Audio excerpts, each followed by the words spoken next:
Welcome to iDream media. So senior actor మంచు మోహన్ బాబు గారు రాత్రి కాంటినెంటల్ హాస్పిటల్లో అడ్మిట్ అవ్వడం జరిగింది. సో అసలు కండిషన్ ఎలా ఉంది మోహన్ బాబు గారిది? ఫస్ట్ నుంచి చూస్తున్న డాక్టర్లు దీని గురించి ఏం చెప్తున్నారు వివరాలు తెలుసుకుందాం. ఈరోజు మనతో పాటు ఉన్నారు ప్రముఖ సీనియర్ ఫిజిషియన్ డాక్టర్ జగదీష్ గారు ఫ్రమ్ కాంటినెంటల్ హాస్పిటల్. డాక్టర్ గారు నమస్తే అండి. నమస్కారం మేడం. ఎస్ డాక్టర్ గారు, మంచు మోహన్ బాబు గారు అడ్మిట్ అవ్వడం జరిగింది కాంటినెంటల్ హాస్పిటల్లో. ఫస్ట్ నుంచి మీరే చూస్తూ ఉన్నారు. అసలు ఏ కండిషన్ తో అడ్మిట్ అయ్యారు? మనం వింటూ ఉన్నాము బీపీ ఎక్కువగా ఉంది అని. ఇప్పుడు ఎలా ఉంది కండిషన్? అదండి, నిన్న నైట్ 9:30కి మా ఎమర్జెన్సీకి వచ్చారండి senior actor doctor Mohan Babu గారు. సో వచ్చినప్పుడు చాలా యాంగ్షియస్ గా, కంగారుగా వస్తూ ఇచ్చిన కంప్లైంట్ దెబ్బలు తగిలాయి, తలకాయ మీద దెబ్బలు తగిలాయి, ఫేస్ మీద దెబ్బలు తగిలాయి, ఛాతి మీద తగిలాయి, పొట్ట మీద కూడా దెబ్బలు తగిలాయి, కాళ్ళ మీద కూడా దెబ్బలు తగిలాయి. బాడీ మొత్తం కూడా నొప్పిగా ఉంది, చాలా గిడ్డిగా అనిపిస్తుంది, వీక్ గా అనిపిస్తుంది, నాకు దారిలో కొంచెం లాస్ ఆఫ్ కాన్షియస్నెస్ కూడా అయినట్టుగా అనిపిస్తుంది అన్నట్టుగా చెప్పి ఎమర్జెన్సీకి వచ్చారు. సో ఎమర్జెన్సీకి వెంబడే మా team of doctors emergency receive చేసుకున్నారు. ఆయనకి ఫస్ట్ ఎయిడ్ ఇచ్చారు. Vitals, BP, sugar, heart rate అన్ని కూడా చెక్ చేశారు. Conscious levels, eye movement, hand movements, head movement, ఎక్కడెక్కడైనా లోకల్ పెయిన్స్, ఫ్రాక్చర్స్ ఏమైనా ఉన్నాయా అన్ని కూడా క్లినికల్ గా ఎమర్జెన్సీలో ఎగ్జామిన్ చేశారు. ఎగ్జామిన్ చేసిన తర్వాత నిర్ధారణలోకి ఇనిషియల్ అసెస్మెంట్ లో కొంచెం లెఫ్ట్ ఐ కింద కూడా బ్లంట్ గా ఇంజరీ జరిగినట్టుగా తెలిసింది. సో బయటికి ఎక్కువగా కనపడకుండా కమిలిపోయినట్టుగా అది ఉంది. కాళ్ళకి కూడా కొంచెం దెబ్బలు తగిలాయి. ఛాతీ కూడా ముట్టుకుంటే నొప్పిగాను, పొట్టలో కూడా ఎగ్జామిన్ చేస్తే నొప్పిగాను ఉండింది. ఆయన బీపీ కూడా చాలా ఎక్కువగా ఉండే. సో ఆల్మోస్ట్ వచ్చినప్పుడు 200/9, 110 ఫ్లక్చువేట్ అవుతుంది. 170 నుంచి 200 మధ్యలో ఫ్లక్చువేట్ అవుతుండే.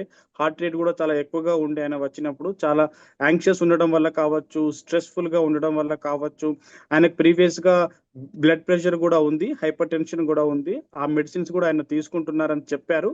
సో అది అండర్లయింగ్ ఉండడం వల్ల కావచ్చు, మెడిసిన్ మిస్ అవ్వడం వల్ల కావచ్చు, ఏ కారణమైనా సరే మా కాడికి వచ్చినప్పుడు చాలా హై బీపీలో ఉంది. దాన్ని యాక్సిలరేటెడ్ హైపర్ టెన్షన్ అంటాము, విత్ బ్లంట్ ఇంజరీస్ అంటాము, with anxiety, fast heart beat తో వచ్చారనమాట. సో ఈ అన్ని కండిషన్స్ లో ఆయన రిసీవ్ చేసుకుని ఇనిషియల్ ట్రీట్మెంట్ ఇచ్చి అసెస్మెంట్ కోసం ఇనిషియల్ ఇన్వెస్టిగేషన్స్ చేసిన తర్వాత ఆయన్ని ఐసీయూ షిఫ్ట్ చేసి బీపీని కంట్రోల్ చేయడానికి కావలసిన మెడికేషన్స్ ఇచ్చి ఇనిషియల్ గా బీపీని కంట్రోల్ చేసి యాంగ్జైటీని కూడా కొంచెం కంట్రోల్ చేసి ఆయనని సపరేట్ రూమ్ కి షిఫ్ట్ చేసి ఎక్కడైతే cardiac monitoring, continuous nursing care, any time emergency support ఉండేటట్టుగా ఉండే స్పెషల్ రూమ్ కి ఆయన షిఫ్ట్ చేసి మా టీమ్ ఆఫ్ డాక్టర్స్, నేను as a physician, cardiologist, plastic surgeon, neuro physicians as a team గా అతన్ని అటెండ్ అయ్యి సో ఫర్దర్ ఆ బీపీని స్టేబుల్ చేయడానికి, ఆయన యాంగ్జైటీని కంట్రోల్ చేయడానికి, ఆయన పెయిన్ ని కంట్రోల్ చేయడానికి, ఆయన ఓవరాల్ కండిషన్ ని ఇంప్రూవ్ చేయడానికి మెడికేషన్ ఇవ్వడం స్టార్ట్ చేశాము. డ్యూరింగ్ ద ప్రాసెస్ ఆయనకి బీపీ ఫ్లక్చుయేట్ అవుతుంది. ఇచ్చిన మెడికేషన్ రెస్పాండ్ ఇస్తూ బీపీ తగ్గి మళ్ళీ ఆ మెడిసిన్ ఎఫెక్ట్ తగ్గగానే మళ్ళీ బీపీ పెరగడము, హార్ట్ రేట్ పెరగడము, నైట్ అంతా కూడాను స్లీప్ లేకుండా ఉండడము, యాంగ్షియస్ గా ఉండడము, కంగారుగా ఉండడము, కంటిన్యూస్ గా మాట్లాడుతూ ఉండడము. సో వాటన్నిటి వల్ల BP was not getting controlled continuously. ECG చేశాము, హార్ట్ 2D ఎకో మానిటరింగ్ కూడా చేశాము, ఎక్స్రే కూడా చేశాము, అల్ట్రాసౌండ్ అబ్డామిన్ కూడా చేశాము. సో ఇవన్నీ కూడా ఇనిషియల్ గా నార్మల్ గానే ఉన్నా, మేజర్ గా ఫ్రాక్చర్స్ కానీ, రిబ్ ఫ్రాక్చర్స్ కానీ, బోన్ అదర్ ఏరియాలో ఫ్రాక్చర్స్ కానీ మేజర్ గా అనిపించలేదు. సో బీపీ ఫ్లక్చుయేషన్ ఉంటూ హై లెవెల్స్ లో ఉంటూ అలా ఉండడం వల్ల risk of bleeding inside the brain కానీ, హార్ట్ అటాక్ వచ్చే రిస్క్ చాలా ఎక్కువగా ఉండడం వల్ల ఆయన కంటిన్యూస్లీ కార్డియక్ మానిటరింగ్ పెట్టి విత్ కంటిన్యూస్ నర్సింగ్ సపోర్ట్ తోని we team of doctors night అంతా కూడా మానిటర్ చేశామండి.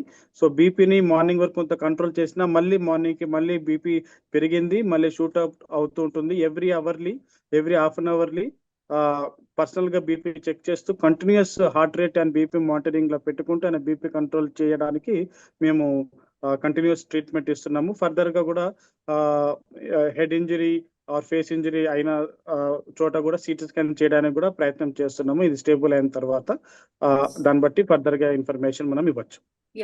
సిటీ స్కాన్ అయిందా డాక్టర్ గారు? సో సిటీ స్కాన్ ప్లాన్ పనింగ్ లో ఉందండి. సో సిటీ ఫేస్ వరకు city is in the process. CT scan అయిన తర్వాత మళ్ళీ ఆ రిపోర్ట్స్ కూడా మీకు అప్డేట్ ఇస్తాం. ఓకే. అంటే ఇక్కడ దెబ్బలు ఇక్కడ అంటే దెబ్బ తగిలిన గాయమైనట్లుగా కనిపిస్తూ ఉందా? అవునండి. ఇంజరీ ఈ కంటికి కుడి భాగానికి ఎడమ భాగానికి మనం క్లియర్ గా చూసినప్పుడు ఎడమ భాగము నా కన్ను కొంచెం ఎర్రగాను, అది కొంచెం వాచినట్టుగా, ఆ కంటి కింది భాగం ఎక్కడైతే ఉందో ఇక్కడ కమిలినట్టుగా ఉంది. ఆయన చెప్పడం వరకు అక్కడ మేము వచ్చినప్పుడు ఒక జర్నలిస్ట్ ఒక మైక్ అక్కడికి వచ్చి నాకు తగిలింది గట్టిగా. దాని ద్వారా నేను కోపోద్రేకునై తర్వాత జరిగిన ఈ సన్నివేశం జరిగినట్టుగా అతను చెప్పుకుంటూ వచ్చారు. సో మాకు కూడా ఆ బ్లంట్ అంటే షార్ప్ కాకుండా బ్లంట్ గా ఉన్న ఆబ్జెక్ట్ తగిలినట్టుగానే ఉంది. కట్ అయినట్టుగా కానీ బ్లేడ్ తో కట్ అయినట్టుగా కానీ లేదు. సో అలా కట్ అయితే కనుక కంటిన్యూస్ ఊజింగ్ బ్లీడింగ్ వస్తూ ఉండేది. అలా లేకుండా సమ్ బ్లంట్ ఆబ్జెక్ట్ తగిలినట్టుగా ఉంది. ఎస్. అయితే డాక్టర్ గారు ఇప్పుడు 78 ఇయర్స్ మోహన్ బాబు గారి ఏజ్. ఈ ఏజ్ లో ఇంత స్ట్రెస్, ఇంత బీపీ ఉంటే ప్రమాదమే కదా డాక్టర్ గారు? ఇది ఎప్పుడు కంట్రోల్ అవుతుంది అసలు? సో ఇప్పుడు బీపీ అనేది మధ్యలో 130/70 వరకు వస్తుంది. మెడికేషన్స్ మనం దాని వీన్ ఆఫ్ అవ్వగానే బికాస్ ఆఫ్ దిస్ ఏజ్ వల్ల కూడా again it shooting up to 170, 180. So 24 to 48 hours లో మనం దాన్ని ఒక స్టెబిలిటీకి తీసుకురావడానికి ఉంటాయి. కొన్ని మెడిసిన్స్ ఫాస్ట్ గా బీపీ తగ్గించడానికి ఉంటాయి. వాటి ఎఫెక్ట్ తగ్గగానే మళ్ళీ బీపీ ఫ్లక్చువేషన్ అవ్వచ్చు. 24 అవర్స్ కంట్రోల్ అవ్వడానికి వాడే బీపీ మెడిసిన్స్ పెట్టుకొని వాటి ఎఫెక్ట్ రావడానికి 24 to 48 అవర్స్ వస్తుంటాయి. ఆ ఎఫెక్ట్ వచ్చే లోపు ఈ short acting, fast acting medicines ఇచ్చుకుంటూ బీపీని కంట్రోల్ చేసి మరి షూటప్ అవ్వకుండా చూసుకుంటూ, సో మనకు minimum 24 to 48 hours, some times 72 hours కూడా పట్టొచ్చు ఇలా హై బీపీ పెరిగినప్పుడు కంట్రోల్ అవ్వడానికి. దాంతో పాటు కూడా అండర్లైన్ స్ట్రెస్ ఫ్యాక్టర్ కూడా ఉండడం వల్ల ఇంత సిచ్యువేషన్స్ నుంచి బయటికి రావడం వల్ల దీన్ని అదొక ట్రామా, ఆయనకి ఫిజికల్ ట్రామా ఒకటి, మెంటల్ ట్రామా కూడా ఉంది. దాన్ని post traumatic stress syndrome, post traumatic stress అని కూడా అంటాము. ఆ స్ట్రెస్ ఉన్నంత వరకు యాంగ్జైటీ ఉంటుంది మనకు. దాంట్లో మనకు తెలియకుండా కూడా బీపీ పెరుగుతుంటుంది. ఇప్పుడు మనం ఇద్దరము జనరల్ గా నేను మా పేషెంట్స్ కి చెప్పేది కూడా, మీతో ఎగ్జాంపుల్ గా చెప్పాలంటే మన ఇద్దరం నార్మల్ గా మాట్లాడుకుంటున్నాం, కామ్ కూల్ గా వీఆర్ టాకింగ్. సడన్ గా నేను మిమ్మల్ని తిట్టాను అనుకోండి, all of a sudden, so you will get anxious, మీకు కోపం వస్తుంది, హార్ట్ రేట్ పెరుగుతుంది, బీపీ పెరుగుతుంది. అది ఒక ప్రాంక్ గా చేశానంటే మళ్ళీ తగ్గిపోతుంది. సేమ్ అదే విధంగా మనం కార్ డ్రైవింగ్ స్మూత్ గా డ్రైవ్ చేస్తున్నంత వరకు ఓకే, సడన్ బ్రేక్ వేయాల్సిన సిచ్యువేషన్ వచ్చింది అనుకోండి, మనకు హార్ట్ రేట్ పెరుగుతుంది, బీపీ పెరుగుతుంది. ఇవన్నీ because of various adrenal hormones releasing in the body. So అదే విధంగా ఆ సిచ్యువేషన్ ఇప్పుడు కంటిన్యూస్ గా రాత్రంతా ఉందన్నమాట. సో ఆ సిచ్యువేషన్ గుర్తు తెచ్చుకోవడం, ఆ అయిన ఈవెంట్ గుర్తు తెచ్చుకోవడం, దాని నుంచి మళ్ళీ బయటికి రావడం, మళ్ళీ కొంచెం బయటికి రాగానే బీపీ కంట్రోల్ అవ్వడం, మళ్ళీ గుర్తుకు రాగానే మళ్ళీ అడ్రినల్ డ్రైవ్ కి వెళ్ళిపోయి మళ్ళీ బీపీ పెరిగిపోవడం, ఇలా అప్ డౌన్ అవుతూ ఉన్న కొద్దీ మేము వాటిని కంట్రోల్ చేయడానికి కావాల్సిన మెడికేషన్ ఇచ్చుకుంటూ ఆయన బీపీ, హార్ట్ రేట్ ని స్టేబుల్ చేయడానికి, ఆ హై బీపీ అవడం వల్ల రక్తనాళాలు పగిలి స్ట్రోక్ రాకుండా, హార్ట్ అటాక్ రాకుండా తగు జాగ్రత్తలు తీసుకుంటున్నాం అన్నమాట. ఎస్. హై బీపీ వచ్చినట్లయితే ఇలాంటి హార్ట్ మీద కూడా పడే అవకాశం ఉంటుంది కదా డాక్టర్ గారు? ఇప్పటి వరకైతే హార్ట్ చెకప్ చేయడం జరిగింది. ఇప్పటి వరకైతే ఈసీజీ 2D ఎకో చేయడం జరిగిందండి. కార్డియాలజిస్ట్ కూడా చూశారు, డాక్టర్ సివిఎన్ మూర్తి గారు చూశారు. So night ECG 2D echo కూడా చేసాము, మార్నింగ్ కూడా అసెస్ చేసాము. సో హార్ట్ అటాక్ వచ్చినట్టుగా మేము చెప్పట్లేదు, హార్ట్ అటాక్ ఏం రాలేదు. బట్ విత్ ఆల్ దిస్ ఈ అన్ని సిచ్యువేషన్స్ వల్ల బీపీ మాత్రం ఫ్లక్చువేట్ అవుతుంది. బికాస్ ఎప్పుడైతే కొంచెంసేపు కామ్ గా నిద్ర కూడా లేదు, స్లీప్ కూడా లేదు, గత 3 రోజుల నుంచి కూడా నిద్ర పోవట్లేదు అని చెప్తున్నారు. నిద్రపోవడానికి కావాల్సిన టాబ్లెట్ కూడా ఇచ్చినా కూడా నిద్ర రావట్లేదు. అవన్నీ జ్ఞాపకాలు వచ్చినప్పుడల్లా బీపీ పెరుగుతుంది. మళ్ళీ మేము మెడిసిన్ ఇస్తుంటే బీపీ తగ్గుతుంది, కొంచెం నిద్రపోతే బీపీ తగ్గుతుంది, మళ్ళీ ఆ ఎఫెక్ట్ తగ్గగానే మళ్ళీ బీపీ పెరిగిపోతుంది. చాలా బాధాకరమైన విషయం. సో దాన్ని కంటిన్యూస్ గా మానిటరింగ్ చేసుకుంటూ, తగు జాగ్రత్త తీసుకుంటూ, బయట ఉన్న నర్సింగ్ స్టాఫ్ కూడా ఆయన బీపీ, హార్ట్ రేట్ ఇక్కడ బయట నర్సింగ్ కన్సోల్ అంటాము, నర్సింగ్ కన్సోల్ లో కూడా కంటిన్యూస్ గా లోపల సిస్టర్ ఆయన బెడ్ పక్కన ఉండకున్నా కూడా we have a system where బయట ఉన్న కన్సోల్ లో కూడా సిస్టర్ బీపీని, హార్ట్ రేట్ ని, టెంపరేచర్ ని, ఆయన ఆక్సిజన్ లెవెల్స్ ని మానిటర్ చేసే సిస్టమ్ అన్నది కాంటినెంటల్ హాస్పిటల్లో ఉందండి. సో అది ఆయన కనెక్ట్ చేసి బయట కన్సోల్ నుంచి కూడా మేము ఆయన కూడా ఉంటుంది. సో స్ట్రెస్ అనేది లేకుండా ఉంటే, జనరల్ గా కూడా మనకు స్ట్రెస్ లేకుండా ఉంటే ఈ బీపీ అనేది కంట్రోల్ లోనే ఉంటుందా డాక్టర్ గారు టాబ్లెట్స్ వేసుకుంటే? స్ట్రెస్ అన్నది మనం నార్మల్ గా మాట్లాడుకుంటాం, కానీ స్ట్రెస్ అనే పదం వచ్చినప్పుడు మనకు బాడీలో స్టిరాయిడ్స్, కార్టిజోల్స్ అన్నవి రేజ్ అవుతాయి.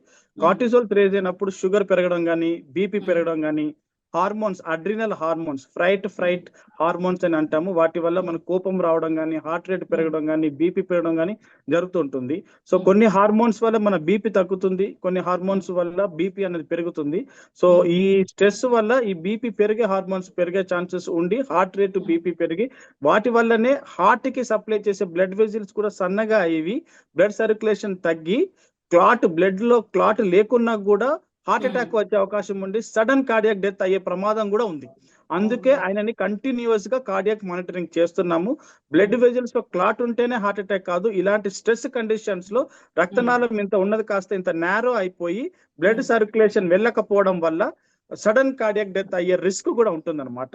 హార్ట్ ఇర్రెగ్యులర్ గా కొట్టుకునే ప్రమాదం ఉంటుంది, బ్లడ్ సర్క్యులేషన్ తగ్గి సడన్ గా చనిపోయే ప్రమాదం కూడా ఉంటుంది. ఆ ప్రమాదాన్ని మనం అరికట్టడానికి, ఇంత స్ట్రెస్ఫుల్ కండిషన్స్ లో నుంచి ఆయన బయటికి రావడానికి ప్రాపర్ గా స్లీప్ కంటిన్యూస్ గా ఉంటే కనుక స్ట్రెస్ తగ్గే అవకాశం ఉంటుంది. కాబట్టి స్ట్రెస్ తగ్గితే బీపీ తగ్గే అవకాశం, హార్ట్ రేట్ తగ్గే అవకాశం ఉంటుంది. కాబట్టి ఈ రెండు తగ్గితే హార్ట్ అటాక్ వచ్చే రిస్క్ తగ్గుతుంది, బ్రెయిన్ స్ట్రోక్ వచ్చే రిస్క్ తగ్గుతుంది. కాబట్టి అతను కంటిన్యూస్ గా కంపల్సరీగా 48 to 72 hours అన్నది కంటిన్యూస్ మెడికల్ అబ్జర్వేషన్ ఉండాల్సిన అవసరం ఖచ్చితంగా ఉంది.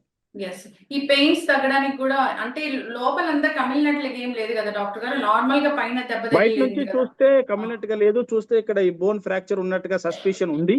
సో సిటీ స్కాన్ చేసిన తర్వాత మనకు అది క్లియర్ గా తెలుస్తుంది.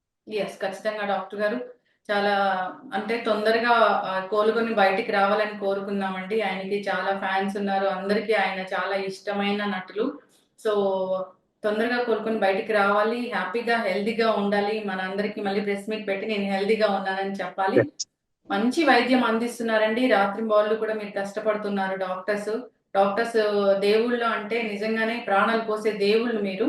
సో జాగ్రత్తగా చూసుకోండి డాక్టర్ గారు. చాలా టైం కేటాయించి మా కోసం ఇచ్చినందుకు ధన్యవాదాలండి. Thank you madam. లాస్ట్ నేను చెప్పొచ్చేది మంచు మోహన్ బాబు గారు మళ్ళీ మంచిగా బయటికి వస్తారు. ఆయన డైలాగ్ కింగ్, ఆయన డైలాగ్స్ మళ్ళీ మనం వింటూ ఎంజాయ్ చేద్దాం. Yes, thank you thank you so much అండి. Thank you. Thank you.